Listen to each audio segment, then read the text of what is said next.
오늘은 마태복음 13장 24절부터 30절에 기록된 밀과 가라지 비유를 전해드리겠습니다. 예수님께서 밀과 가라지 비유를 말씀하시던 장소가 있는데요. 1절과 2절 보게 되면, 그러니까 13장 1절과 2절 보시면 그곳이 갈릴리 해변입니다. 예수님은 해변에 있는 배에 앉아 계시고, 그리고 해변에는 많은 사람들이 예수님께 나와 서 있습니다. 예수님은 군중에게 굉장히 중요한 말씀을 비유로서 하시게 되는데 여러 비유의 말씀을 하십니다. 그 중에서 하나가 바로 밀과 가라지 비유가 되겠고요. 오늘 제가 이 부분에 대해서 전해드리려고 합니다. 여러분, 오늘 본문의 앞부분, 즉 24절 보시면 중요한 내용들이 나오는데요. 우선 예수님은 천국은 자기 밭에 좋은 씨를 뿌리는 사람과 같다라고 말씀하십니다. 너무 중요한 내용이에요. 천국은 무엇과 같다라고 말씀하시는데 자세히 보니까 천국은 어떠한 사람과 같다라고 말씀하세요. 하나님의 나라, 하나님께서 통치하신 하나님의 그 나라, 즉 천국은 언한 사람과 같다. 그럼 그 사람이 누구일까요? 여러분, 그분이 바로 예수님입니다. 37절 보시면, 즉 13장 37절에서 이렇게 말씀하고 있는데요. 좋은 씨를 뿌리는 이는 인자요 라고 예수님이 직접 말씀하십니다. 그러니 좋은 씨를 뿌리는 그 사람은 곧 예수님이시며 예수님은 곧 천국이신 거예요. 그러므로 천국에는 예수 믿는 사람들이 들어가는 것 당연한 것입니다. 다음으로 살펴봐야 할 것은 자기 밭에라는 단어입니다. 자기 밭에. 여러분, 38절 앞부분 보시면요, 이 밭이라는 이 단어 속에 담겨진 의미가 있어요. 이 밭은 온 세상을 가리키고 있습니다. 온 세상. 예수님이 지금 비유로 말씀하고 계시는데 밭이라고 등장시킨 그 단어 속에는 어떤 의미가 담겨져 있다? 온 세상이라는 의미가 담겨져 있어요.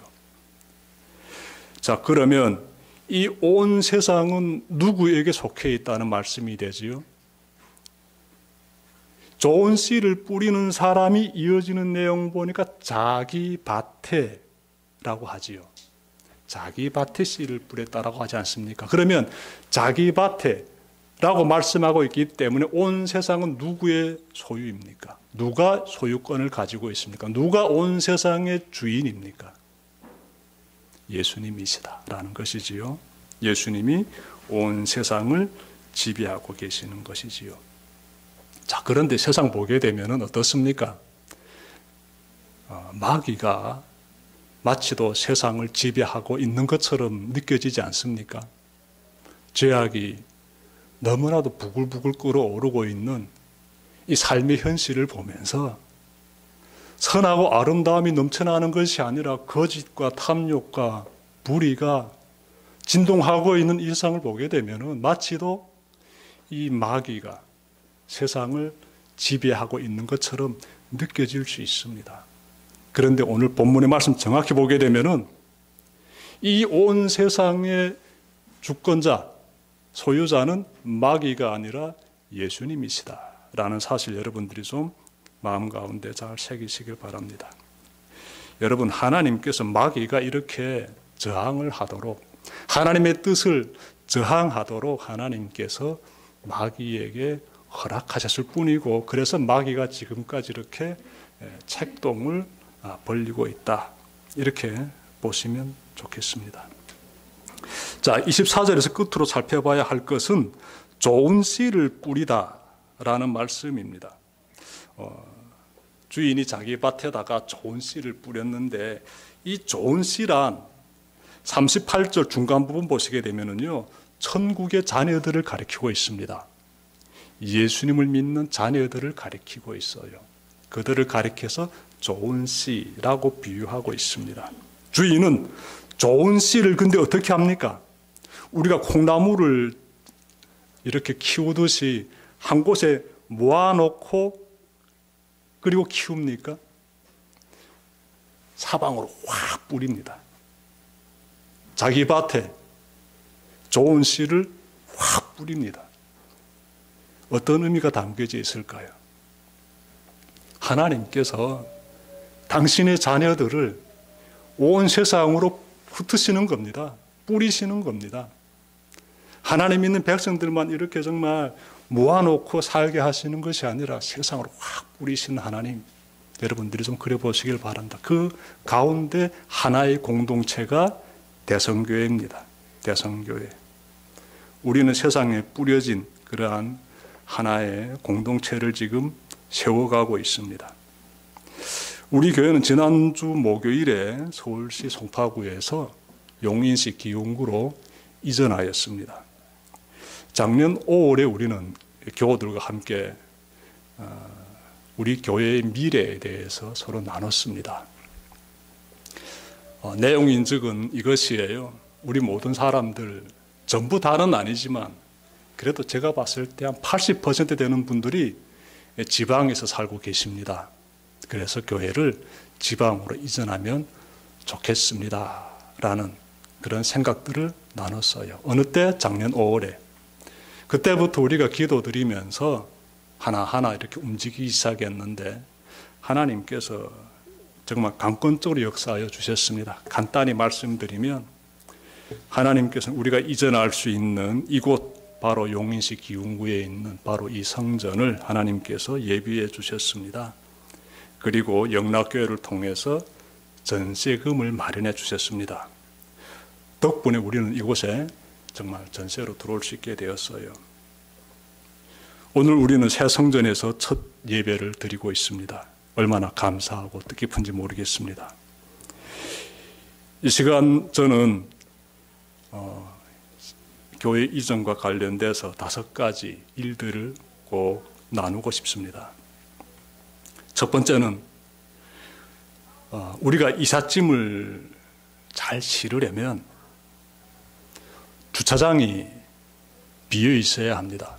송파구 오금동에 있는 우리 그 빌라 주차장이 다 비워져야 합니다. 그래야 사다리차가 그 좁은 골목으로 들어와서 짐들을 내릴 수가 있어요. 그런데 문제가 발생합니다. 어떤 차량 한 대가 그 주차장에 딱 주차해 놓고 있는 거예요. 주인은 부산에 내려갔습니다. 저는 이사 바로 전날 밤 10시 돼서야 이 사실을 알게 되었습니다.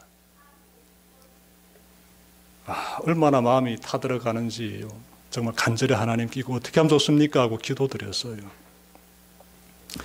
하나님께서 일하시더라고요. 그 차를 그쪽에 세워놓고 부산에 간 그 차주의 사장이 2층에 있는 사장님인데 그 사장님을 움직여서 이 차주의 집에 가서 보조키를 가져와서 차를 뽑게 하셨습니다. 하나님이. 그래서 자정이 되어서 그 차가 옮겨지게 되고요. 주차장 확보 문제가 해결되었습니다. 자, 이것이 첫 번째 문제였다면 두 번째는 이사하기 전에 우리가 사용해 온 그 의자들을 다 처분해야 합니다. 그래야 이삿짐이 날아가게 되고 우리는 이사를 완전히 깨끗하게 딱 끝낼 수가 있어요. 그런데 이 의자가 이사하기 전날 밤 12시까지 처분하지 못한 상태로 교회에 남아있게 되었습니다. 사실 제가 이미 전에 그 당근 사이트에 이 의자를 무료 나눔하겠으니 필요한 분 연락 주세요라고 올렸습니다. 그래서 드디어 한 사람을 이렇게 알게 되었으며 서로 약속했습니다. 이분은 우리가 이사하기 전날 그날에 와서 즉 화요일날에 와서 의자를 가져가겠다고 약속했는데 그날에 와서 의자를 가져가지 않았어요. 이사하는 날 그날 밤 12시까지 의자가 그대로 교회에 있었습니다. 제가 교회 가서 얼마나 속이 타들어갔겠습니까? 그런데요, 하나님 또 일하시는데 이분이 12시 좀 지나서 트럭을 빌려가지고 왔습니다. 세상에. 밤 12시 그때. 그래서 의자를 다 내려서 다 비울 수 있게 되었어요. 전 하나님께서 이렇게 일하고 계신다라고 믿어 의심치 않습니다. 세 번째는요, 이삿짐을 거의 다 싣던 중에 문제가 터졌습니다. 우리 교회 짐을 막 사다리 차를 통해서 짐을 거의 다 내려가고 있는데 제가 갑자기 충격받았습니다. 제가 잘못한 게 하나 있더라고요. 이삿짐 회사와 계약을 맺을 때 그 짐을 용인까지 가지고 와서 그 다음에 엘리베이터로 올린다는 걸 저는 까맣게 모르고 있었습니다. 당연히 사다리 차로 올릴 줄 알았어요. 그런데 그 계약서에 보게 되면 엘리베이터로 올린다고 되어 있었습니다. 제가 이 부분을 사전에 알았다면 이 건물 상가에 있는 관리사무소에 얘기해서 우리가 아무 날 몇 시에 이삿짐 올라가기 때문에 엘리베이터 잘 좀 준비 부탁드립니다라고 그쪽에 허락을 받아야 됩니다. 근데 이 작업이 전혀 안 돼 있는 거예요. 그 이삿짐 거의 다 내려놨는데 사다리차 안 간대요. 그쪽 가서는 엘리베이터로 이렇게 올린다는 겁니다. 그 말 듣고 앞이 새까매지더라고요. 그래서 관리사무소에 전화했습니다. 이거 정말 딱한 사정이 생겼습니다. 이거 어떻게 하면 좋습니까? 그래서 우리가 2시간 안에 짐이 이렇게 용인까지 들어갈 것 같은데요. 엘리베이터 사용할 수 없습니까? 라고 물어봤어요. 그런데 감사하게도 허락해 주더라고요. 근데 이유가 있었습니다. 그렇게 쉽게 허락해 줄 수 있었던 이유가 있었어요. 이 9층인데 이 옆에 칸이 지금 리모델링 공사를 하고 있는 거예요. 그래서 공사를 위해서 그 엘리베이터를 어떻게 이렇게 보호해 줄 수 있는 이런 설치를 다 해놓은 거예요. 그래서 우리가 짐을 마음껏 싣고 오를 수 있게 되었습니다. 그러니 관리사무소에서 특별히 다른 말 할 필요가 없는 거예요. 저는 그때 너무너무 감사했어요. 2시간 안에 짐을 무사히 올리시게 되었으니까 얼마나 감사한지.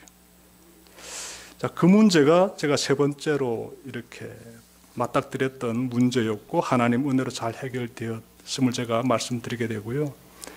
네 번째는 이사 당일에 마무리하기로 되어 있던 전세권 설정이었습니다. 우리 교회 짐을 싣고 거의 근처까지 도착했는데 핸드폰 벨이 울리는 겁니다. 전화 받아보니까 우리 교회 이전을 위해서 김진희 사장님이 참 많은 수고하셨는데 그분이 저에게 전화 주신 거예요. 목사님, 큰일 났습니다. 왜요? 했더니 건물 우리가 들어가려면 전세권 설정이 다 마무리돼야 됩니다. 그래야 영락교회에서 건물 주인분에게 전세금을 보내드릴 수 있습니다. 그런데 전세권 설정이 지금 안 돼 있어요. 이거 하자게 되면은 서류가 더 필요합니다. 이거 어떻게 하면 좋습니까? 저도 이거 어떻게 하면 좋습니까? 저도 똑같이 말했어요. 이거 어떻게 하면 좋습니까? 하나님께서 또 집사님을 통해서 역사하시고 또 건물 주인인 목사님을 통해서 역사하셔가지고 우리가 먼저 이곳에 짐을 싣도록 하시더라고요. 이곳에 먼저 짐을 올릴 수 있도록 하나님께서 이렇게 문제를 풀어가시는 겁니다. 그래서 교회에서 어떻게 밖에 차를 세워놓고 기다리는 것이 아니라 곧바로 차가 도착하면서 짐을 올릴 수 있게 되었어요. 그리고 전세권 설정은 이어서 그 오후 짧은 시간 동안에 해결이 되게 되는데 거의 기적 같은 역사가 일어나게 됩니다. 이 건물주인 목사님께서 급히 이렇게 일을 추진하셔가지고 모든 서류를 다 준비하시게 되고요. 그리고 전세권 설정이요. 서류가 준비되었다고 해서 끝나는 게 아니더라고요. 영락교회에서 담당자가 저에게 딱 전화 왔는데 전세권 설정 서류가 다 준비되어도 이것이 마무리되는 데는 며칠이 걸릴 수 있으니 목사님 대비해야 됩니다. 라고 얘기해 주는 거예요. 그런데 글쎄 그날의 전세권 설정 모든 게 다 마무리되는 거의 기적 같은 역사가 일어났어요. 그래서 모든 문제가 다 해결되었습니다. 며칠 기다리는 것이 아니라 그냥 속전속결로 다 해결된 것이에요. 하나님께서 하신 것이지요. 얼마나 감사한지 모르겠습니다. 다섯 번째 문제는요, 날씨입니다. 날씨. 대한민국이 산불이 나가지고 저는 이 땅에 비가 꼭 내려야 된다는 거 너무나 잘 알고 있습니다. 그래서 하나님께 하나님, 화재 난 지역에는 비가 내려야 되고요. 우리가 교회를 이사하게 되는데 그 송파구 오금동과 이 용인시 기흥구 이 지역에는 우리가 이삿짐을 싣고 나르는 동안만 비 좀 내리지 않게 해주십시오라고 기도드렸는데, 왜냐하면 비 내리게 되면 교회 짐들이 적게 되고 또 많은 책들이 또 젖을까 봐 걱정되더라고요. 또 하필이면 이사할 때 비 오게 되면 좀 마음도 그렇지 않습니까? 처처 날씨 다 좋았는데, 화창했는데 하필이면 이사한 날 비 오냐, 이런 생각도 있어가지고 그런 기도를 드렸는데, 우리가 이사할 때는 참 비도 안 오고 참 좋았습니다. 너무너무 감사하지요. 이외에도 여러분들이 이사를 위해 마음을 써서 간절히 기도해 주시고, 또 냉난방기, 다 훌륭한 좋은 냉난방기를 다 기증해 주시고, 또 연차를 내고 달려와서 섬겨 주셔가지고 교회 이전이 은혜롭게 잘 이렇게 마무리되었습니다. 모든 과정을 돌아보면 하나님께서 이 세상 속에 대성교회라는 공동체를 뿌려놓으시고 잘 성장해 나가도록 인도하셨음을 고백하지 않을 수 없습니다. 참으로 하나님은 언제나 우리와 함께 계십니다. 계속하여 예수님의 비유 속으로 들어가 봅시다. 25절 보시면 사람들이 잠자는 동안에 원수가 와서 밀 가운데에 가라지를 뿌리고 갔다, 이렇게 말씀하고 있습니다. 보십시오. 원수라는 단어가 나옵니다. 이 존재가 누구일까요? 원수가 누구일까? 39절 앞부분 보시게 되면은 이 원수는 하나님을 대적하는 자인 마귀를 가리키고 있습니다. 마귀를 원수라고 예수님께서 비유로 표현하고 계십니다. 그러면 여기서 원수가 밀 가운데 가라지를 뿌렸다라고 하는데, 가라지는 누구를 가리킬까요?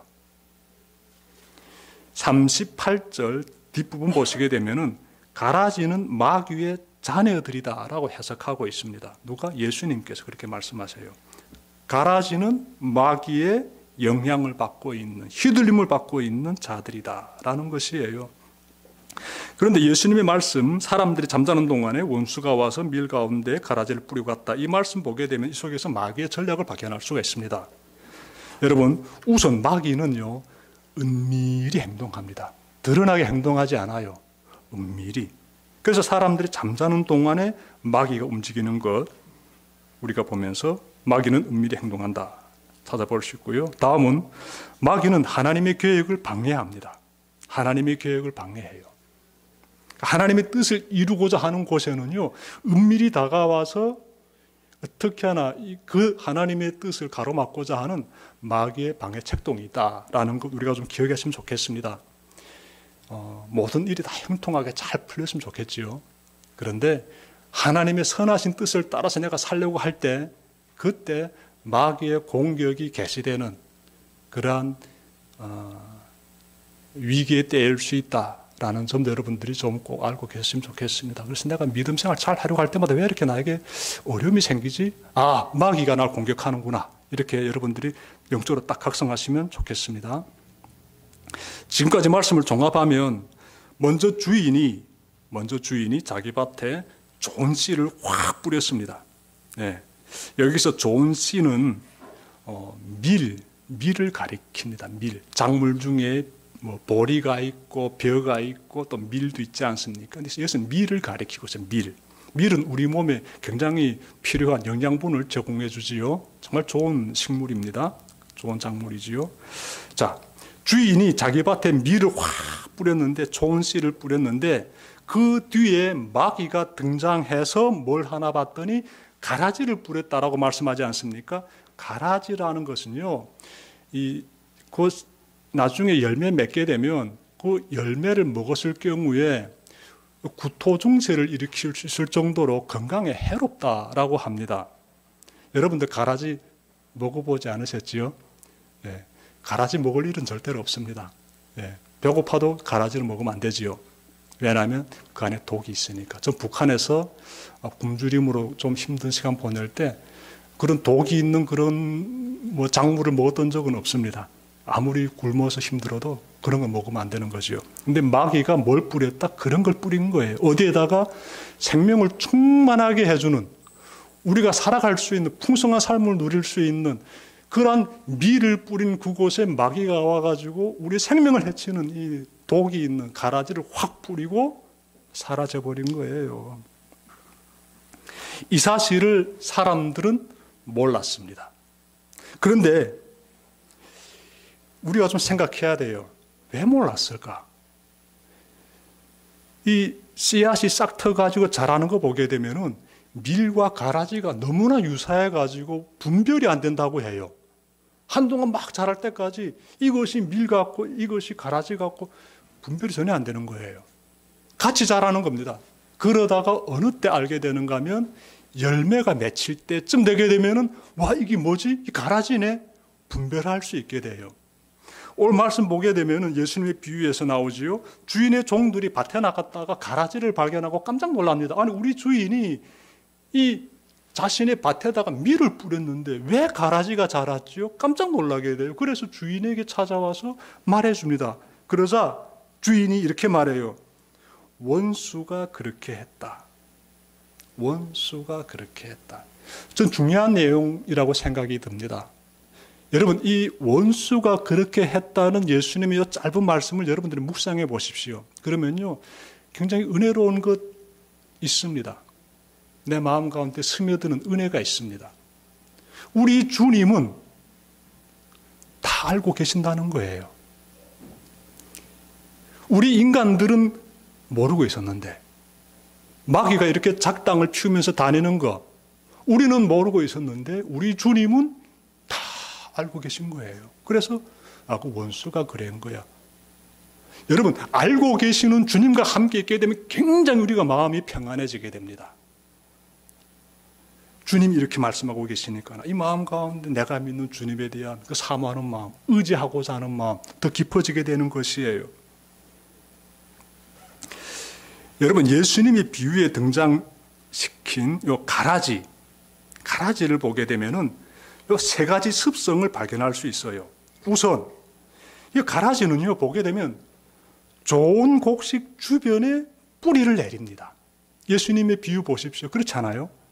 주인은 밀을 뿌렸는데 그 주변에다가 마귀는 나가서 가라지를 확 뿌리지 않았습니까? 그러므로 가라지는 어떻게? 좋은 씨가 뿌려진 옆에 붙어가지고 뿌리를 내린다는 것이에요. 여러분들 주변에 어려움을 주는 가라지 같은 존재들 있을 수 있다는 것 되겠습니다. 둘째는요, 이 가라지는요, 한동안 정체를 숨깁니다. 예. 자신의 정체를 드러내지 않아요. 겉보기에는 밀처럼 쫙 자랍니다. 셋째는요, 이 밀이 잘 여물지 못하도록 방해합니다. 영양분을 어떻게 빨아들이니까. 그래서 열매가 잘 맺히지 못하도록 방해하지요. 가라지의 이와 같은 습성을 보면 여러분들 오늘날에 신천지라든지 하나님의 교회라든지 만민중앙교회라든지 기타 등등 이 이단들이 떠오르게 될 것입니다. 왜냐하면 그들은 교회라는 가면을 쓰고 사람들에게 접근하여 거짓의 길로 유혹하기 때문입니다. 처음에는 그들이 성경을 가지고 접근해요. 정말 하나님의 말씀에 대해서 잘 아는 것처럼 이렇게 성경을 가지고 접근한다고요. 그렇게 무장해제시킨 다음에 마지막 가서는 자신들의 교주를 믿게 만듭니다. 가라지의 습성은 이단들뿐만 아니라 일반 교회에서도 찾아볼 수 있습니다. 여러분, 교회 안에 보게 되면요, 가라지처럼 행동하는 사람들을 만날 수 있습니다. 우리 교회는 없지요.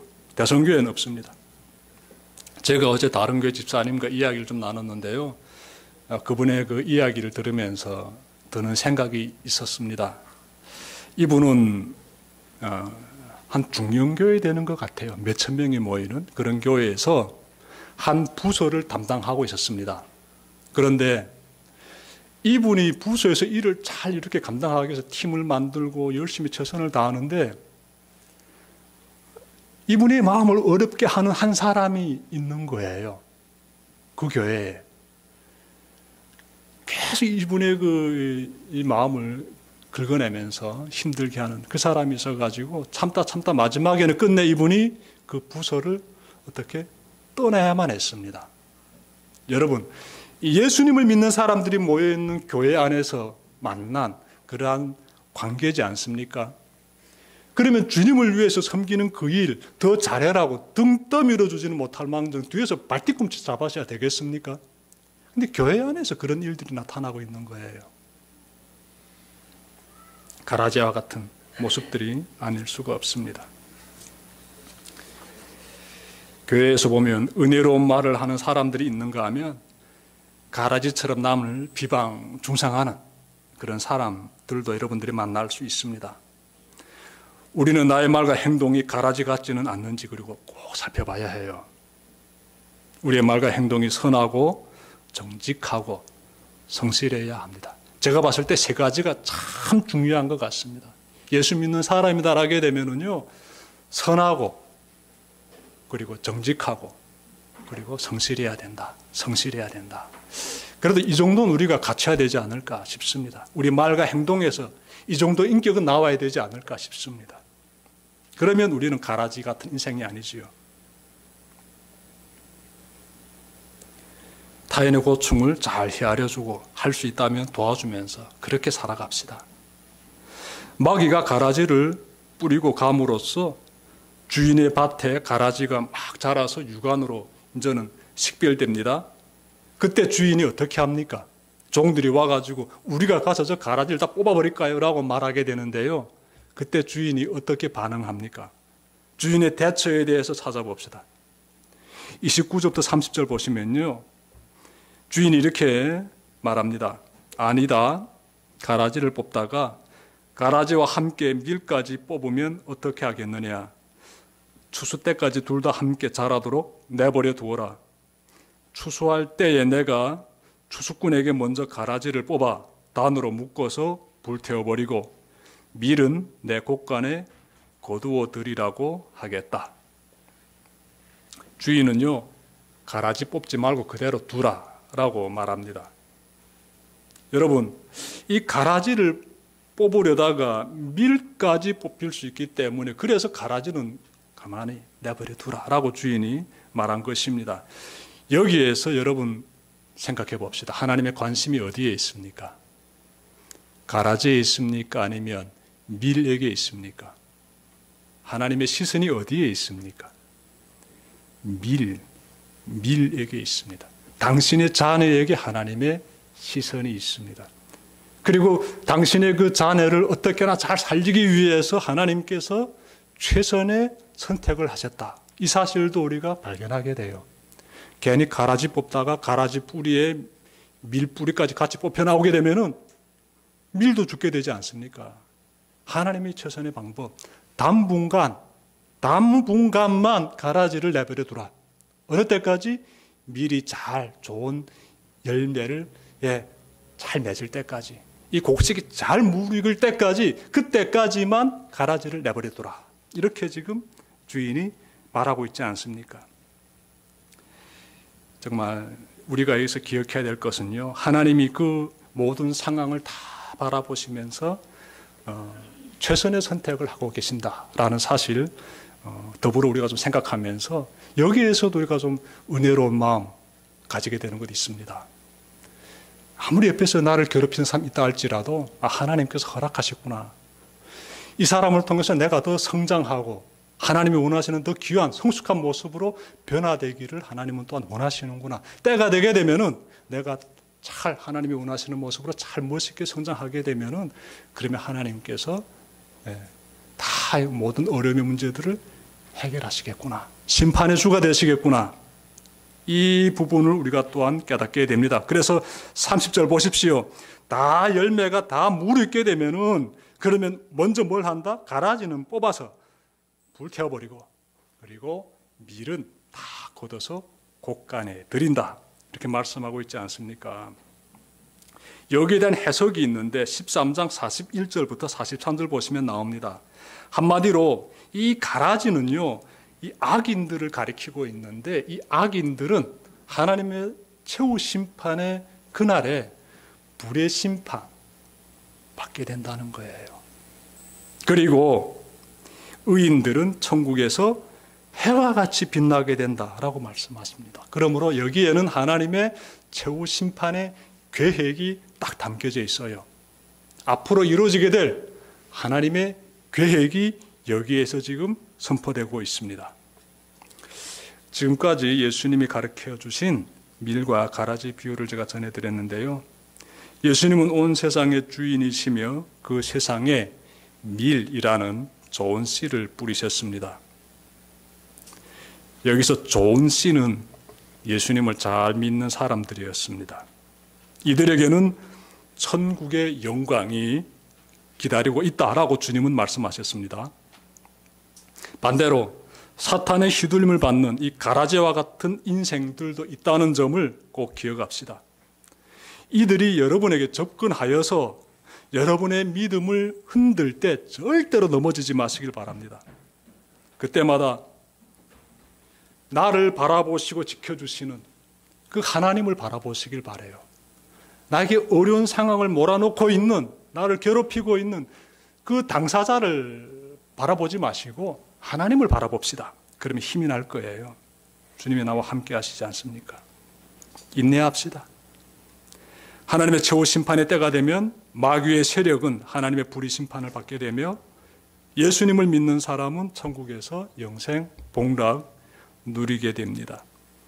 그러니 천국의 영광을 바라보며 우리는 힘을 내면서 더욱 성도의 삶, 예배자의 삶을 잘 살아가야 합니다. 새로운 한 주가 시작됩니다. 여러분의 한 주의 삶이 하나님이 원하시는 좋은 열매 맺는 삶, 복음을 전하며 복음으로 충만한 삶으로 이어지기를 주님의 이름으로 축원합니다.